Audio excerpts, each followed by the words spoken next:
What's up, guys? Yeah, so I'm out in the shop. This is a quick video. I'm telling you it's gonna be quick. So for all you guys that like to jump off after a few minutes, this is for you. So I've got the wheel installed on one half of the truck. As you see there, we got the 22-inch wheels on the truck. These are the GM Steelies, or transport wheels, whatever you want to call them.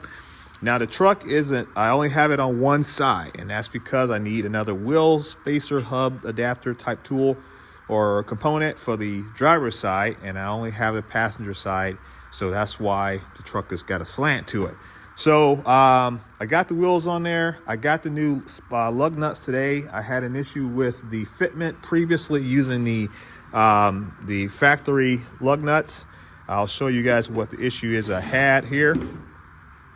See there on the length or the height of the lug, it was too tall, and so I could not get the two components of the spacer to fit properly, so they weren't mating correctly. So we had to order new lug nuts. We got those in, they fit perfectly. They're M12 by 1.5, I believe it was. Anyway, those are done. So I got them on there. Now, nothing is torque tight. Nothing is ready to rock and roll and drive out of the shop, obviously, because we don't have an engine in there. The engine's right there. And so we just got it sitting on the wheel just for fitment purposes, making sure that we're going to fit. Now, that being said, I know that once the engine goes in, it's going to change the stance of the truck. What's going to end up happening is we're going to be closer here, and we're going to end up rubbing this fender. So this fender is going to have to be modified even more so, which is fine because my initial cut was very ugly. So that's fine. Also, I did a full lock turn on the wheel, and I know that we're striking the front and we're striking the back, which means once again, we're going to have to take the fender and inner fenders out and adjust them. Once that is done, full lock the tire will complete, do a full turn, full lock both directions, and we're good to go. So we don't have to worry about that. On the back end of it, I got the rear fender mounted just with some what do you call them, tap screws. So just loosely mounted, just to kind of get a general idea for fitment, but that looks really good. That is without any lowering blocks or anything. That's just the stance of the truck. I like that height. I think that's going to be good. Once I get everything installed, I got to put the running board on here as well, because I know the cab needs to be adjusted slightly because the back end of the cab is a little bit too high. So we need to get that brace cut out, and then that will drop the cab down. And then I think once we get that, we can check our line, and basically the step in the back of here and the side steps should all align. It's got to look right, otherwise it ain't going to be right. Now, granted, the bed is up on jack stands right now too, so that may have a little bit of an impact on it. And we have some basic measurements from like the back of the window down to the top of the bed. I know we're well over that number, but I gotta tighten everything up a little bit. And when I do adjust everything accordingly, it's gonna look great. So we're getting there, but I just want to get this fender mounted just so I can get a general idea of how everything is gonna fit. Now, I don't know 100% about this rear fender, if it's too forward or too back. I think I'm looking at all the witness marks from the rust has helped me figure out where it needs to be. And regardless, I like it where it's at. I like the fact that the wheel is more rearward than it is forward. I think center will be okay, but I think this looks a little bit cooler with the wheel kind of tucked in the back a little bit more so than the front, or at least center line. But otherwise, the height looks beautiful. I absolutely love it. I decided that we're not going to try to color match the wheels because the paint didn't come out exactly like I would like in terms of the pigment. So I'm not going to dick around with that. What I am going to do is I'm going to gloss black the wheels, and I'm going to put a chrome center cap on. So that's what I want to do. So it'll be the center cap that fits here, and it'll be chrome, like I said, and it'll be black. I thought about putting a white lip on there, but I don't know. I haven't just quite decided on the white lip. If I did the white lip, it would tie into the trim pieces like the upper bumper, the lower bumper, the bezels, headlight bezels, and the mirrors. So that's still a possibility. I'm not there yet, so I'm not gonna vote on anything right now. So that's where we're at. But yeah, I love the fit. Now, one thing I noticed is that we do have some rubbing that is gonna likely occur here. So more than likely we'll have to get, I have a technique that I copied off someone online for how to address that. And I won't talk about it on this video, but basically I'm gonna essentially push the fender out a little bit, and I'll show you guys how I'm gonna do that later on. So that's said and done. I've got, geez, Will, the old Will fell on the ground. I got some welding to do in the cab. That's not gonna happen till tomorrow because today is Thursday. I have work tomorrow. Once we're done with the work week, then we're gonna get our butts out here and start welding up everything and getting it all finished out. I did a lot of welding last weekend, which was really good because I got some things caught up, but I'm about 90% done. And then we're gonna go ahead and get the floors coated. We're gonna get them sanded down, scuffed down, cleaned up, vacuumed out. Then we're gonna get everything seam sealed and painted on the floor, not the back of the cab and anything like that, just the flooring. And get that out the way. Then I don't need a couple days to dry. I gotta make sure I got my shop nice and warm, about 68 to 72, and that should help it dry out pretty good. But guys, granted the 72 is all in the way, but if you can mildly see back there, she looked good. She looked good. I love it. So it's coming along. So I got a good buddy of mine. Oh, hang on.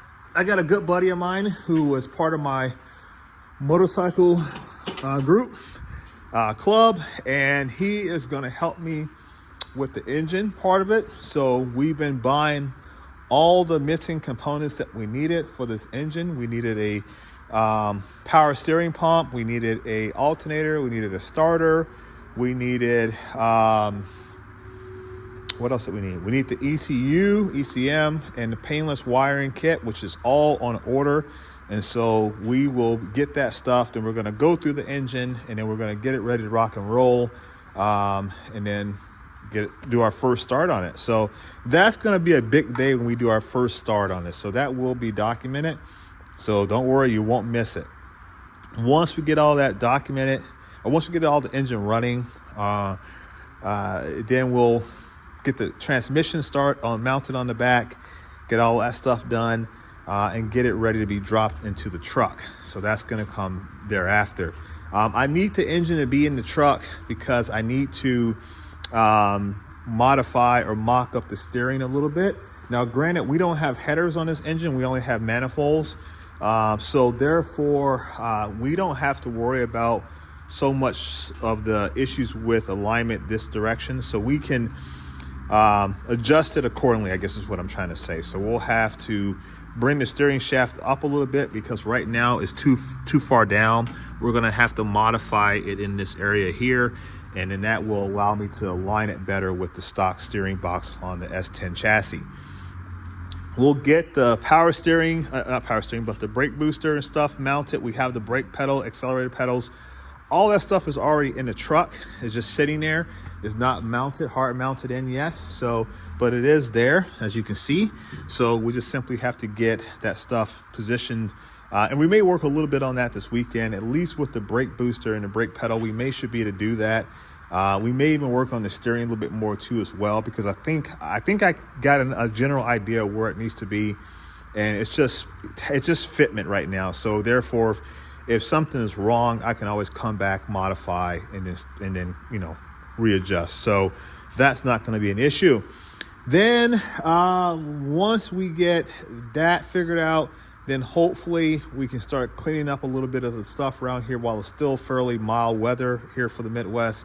We need to degrease the frame and get all that stuff off of it, because before my mechanic gets here, I want everything cleaned up. I don't want him coming here and having anything to do or making his job harder because he can't figure out where things is at. So that's my job, to get it all ready and prep for him, and so I will be doing so.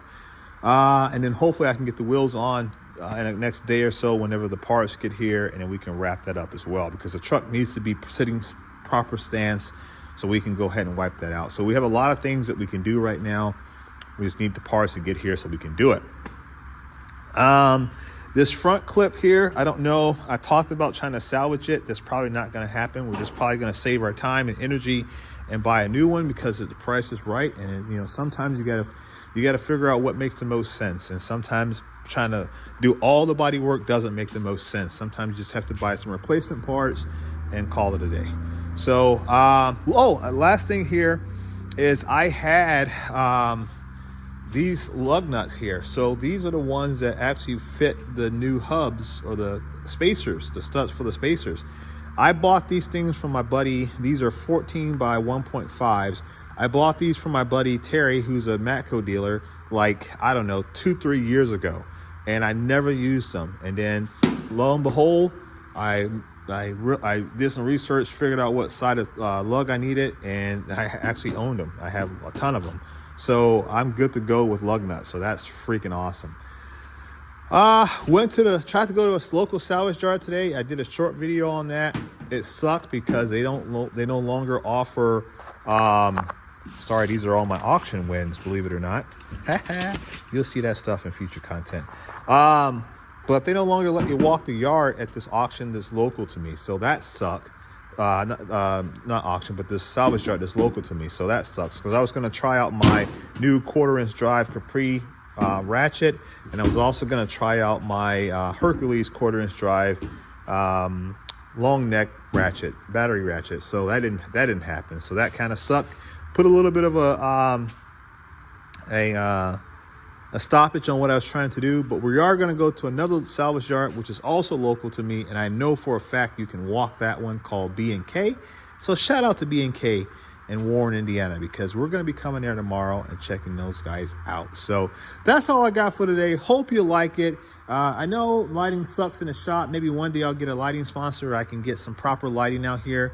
But and then we're going to get some things straightened up too over the weekend. So we can, like I said, we're going to move this truck over, and then the green goes here, the yellow goes there, and then we'll have better lighting because there's a light up there in my shop, and we need to be closer to the tools and stuff anyway. So it just makes the most sense. All right, guys, I'm going to catch you in the next one. Peace.